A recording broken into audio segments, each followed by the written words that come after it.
Big boss winner ని ప్రకటించిన రోజు అనగా షో గ్రాండ్ ఫినాలే నిర్వహించిన డిసెంబర్ 17 అన్నపూర్ణ స్టూడియో ప్రాంతంలో జరిగిన రచ్చ అంతా ఇంత కాదు.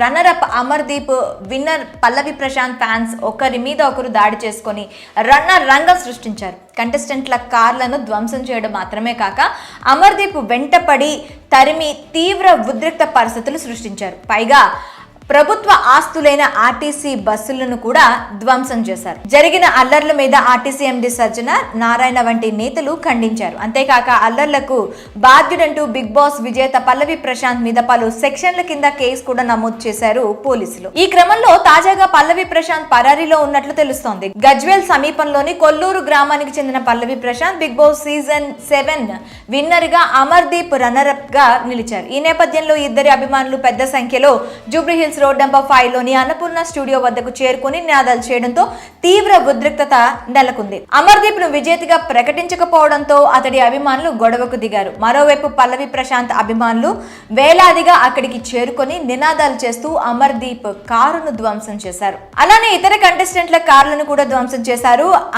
పల్లవి ప్రశాంత్ అభిమానులు ఇరువురు పరస్పర దాడులకు దిగడమే గాక అటుగా వస్తున్న ఆర్టీసీ బస్సులపై రాళ్లు రువ్వి ధ్వంసం చేశారు.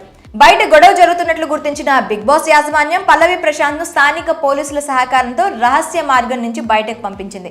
మళ్ళీ ఇటువైపు రావద్దని స్పష్టమైన సూచనలు కూడా ఇచ్చింది బిగ్ బాస్ యాజమాన్యం. పోలీసులు కూడా ఆదేశాలు జారీ చేశారు.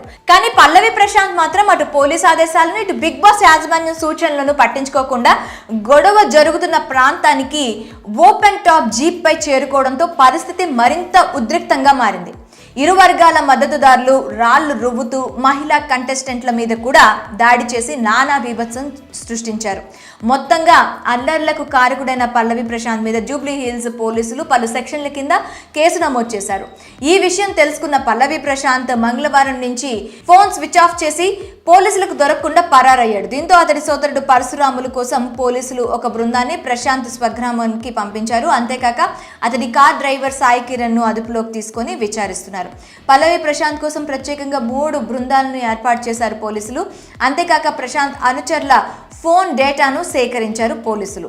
కొమ్మరవెల్లి సమీపంలోని ఓ గ్రామంలో పల్లవి ప్రశాంత్ ఉన్నట్లుగా గుర్తించిన పోలీసులు అక్కడికి కూడా ఓ బృందాన్ని పంపినట్లు సమాచారం. ఇదిలా ఉండగా ఆర్టీసీ బస్సుల మీద రాళ్లు వేసిన వ్యక్తులను గుర్తించేందుకు సీసీ ఫుటేజీలను పరిశీలిస్తున్నారు. ఇందుకోసం 15 మంది పోలీసులు ఆయా ప్రాంతాల్లోని సీసీ ఫుటేజీలను పరిశీలిస్తున్నట్లుగా తెలుస్తోంది.